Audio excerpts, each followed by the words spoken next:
that scripture verse does not help me simply by knowing that God is with me. In fact, when Starla and I were in the Cascades backpacking this past June, we slept in a tent. I hate sleeping in tents. I don't like it at all because the idea of being trapped in a tent and having a bear come and sniff around terrifies me. The second night we were there, the wind picked up and was blowing pretty violently, actually, and kept rubbing the tree limbs against each other, and the flap on the tent came undone at one point, and so it was beating against the tent, and I think I got maybe 2 hours of sleep that night. I thought for sure that we had put ourselves in a place that was a bear feeding ground, and that I would end up being its dinner. I have other fears, but that's one that is kind of strange because I think for me it's strange because of how much I enjoy hiking.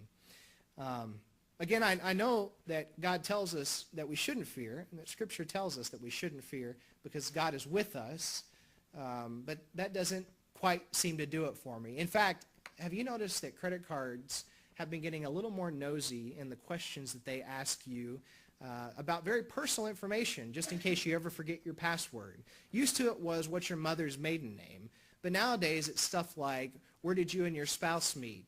What street did you grow up on as a kid? What was the name of your first pet?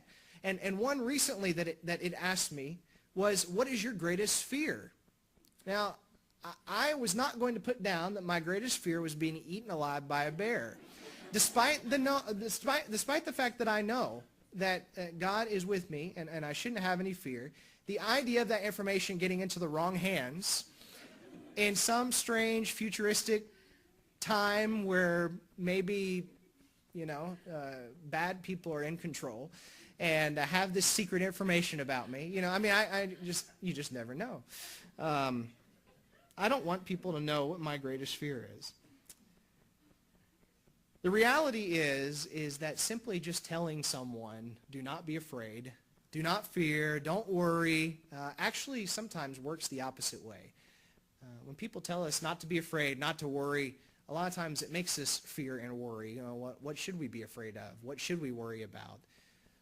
Psalm 27 is not a simple take a pill and call me in a week kind of psalm.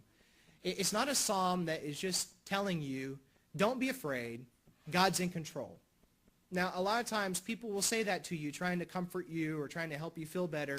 You don't have to be afraid because God's in control. But the reality is it's much more complicated than that.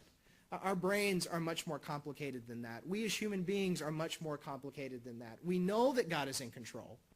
We know that God is in charge, or we at least have faith in that. And yet, we still have lots of worry and lots of fear in our lives. Maybe I'm speaking for you, and I don't want to put words into your mouth, but for me, I still have lots of anxieties and lots of worries and lots of fears in my life, though I know that God is in control. Remember, I told you in this psalm earlier that there are 3 parts to it.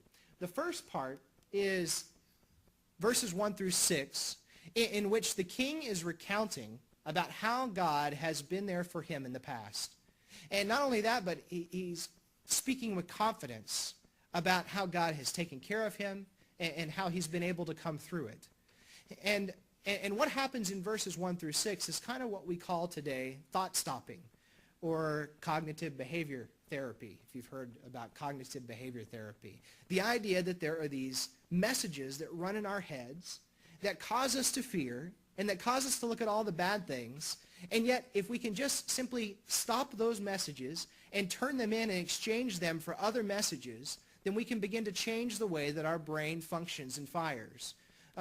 In Psalm 27, verses 1 through 6, the psalm starts out by saying, the Lord is my light and my salvation, a declaration. This is who God is. Whom shall I fear? Now, of course, that's a redundant question. No one. Whom shall I fear? The Lord is the stronghold of my life. Of whom shall I be afraid? The psalmist declares this with faith. God is in control. Whom shall I fear? Whom should I be afraid of? No one. Now, he could sit there and say, oh, things are horrible. Everything's falling apart. And there are lots of things to be worried about. And it becomes a broken record after a while. But instead, he declares who God is. and it changes the way that he's thinking. He says, when evildoers assail me to devour my flesh, my adversaries and my foes, they shall stumble and fall. Now he could look at this invading army that's coming in and say, they're big, they're powerful. They have many more people than we do. Everything's going to go to ruin. Everything's falling apart. But yet he doesn't. He's making declarative statements that literally is changing the way that he perceives the situation. In our brain, we have this little thing called the amygdala. And it's this little green thing right here in our brain. Now, it's not really green, but it just shows you that, that's where it's at. It's in the shape of an almond.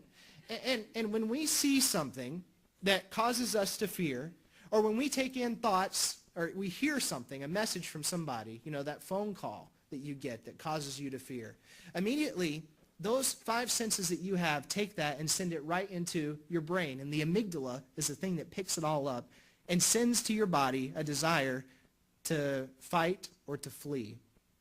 A much simpler way of saying this is, if you're walking down a trail like we were a couple months ago, and all of a sudden you see a rattlesnake, the sight picks up the fact that there's a snake there, and your brain tells you, or my brain told me, that's a rattlesnake. If I step on that, it will kill me. Immediately, my amygdala fired, sent messages to my brain, which stopped me in my tracks, like a magnet almost.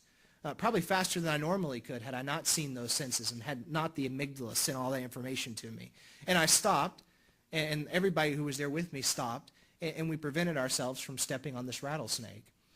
Or when I was a kid one time, I was a couple miles away from my house riding on my bicycle, and I was probably about 8 at the time, and I was going through a friend's neighborhood just riding down a big hill, and all of a sudden a Doberman Pinscher came out from nowhere is where it seemed like it came out of the woods or from somebody's house, and I started pedaling faster than I ever thought I possibly could. My amygdala was reacting to what was going on and was sending these impulses throughout my body, and it was either fight the Doberman or flee. And I fled because I knew I wasn't fighting that thing. And I took off up the hill, and I was looking for any place I could to get to safety. I mean, it was just like this. And I saw a friend's house, and the garage was open, so I don't even think I was thinking. I mean, it was just response. I went into the garage, jumped behind some boxes, and anything I could get behind, and my friend's mother heard the commotion going on out in the garage and came outside and saw me stand there shaking and said, "What's wrong?" And there was no Doberman. The Doberman was gone. I guess he had stopped some time ago. And there I was shaking in their garage in fear. Now, she was not responding the same way because she did not see the Doberman. She did not have the same perceptions that I did about this fear that was there. My body was reacting to something that was very real. The messages in my brain were saying, get away from this Doberman before he kills you. And the mother just wondered why I was standing in their garage shaking in fear. We have these messages that run through our head sometimes, even when there are not dangers or fear around. We sort of train ourselves to think this way about everything. Maybe some of these sound familiar to you. Nothing ever goes right in my life. Everything is going to fall apart. Something bad is going to happen. I just know it. Now, when these things run through our head, or whatever way it is that you think sometimes, these thought patterns that get us into worry and anxiety and fear, guess what happens to our amygdala? It fires, and it's sending pulses to our body that's just causing the thing to happen over and over and over again. Actually, psychologists say that if you have a lot of fear and worry and anxiety in your life, keep a notebook with you. And every time you notice yourself getting anxious or fearful, write down the thought that's going through your head. Track those thoughts. You'll find that you have about 4 or 5 of them usually. Some of us have more, some of us have less. Make a note of them, though, because whenever you see those thoughts going on, you can train your brain to stop thinking those ways and to start thinking new thoughts, to begin to get some of that fear and that worry and anxiety out of your life. Now,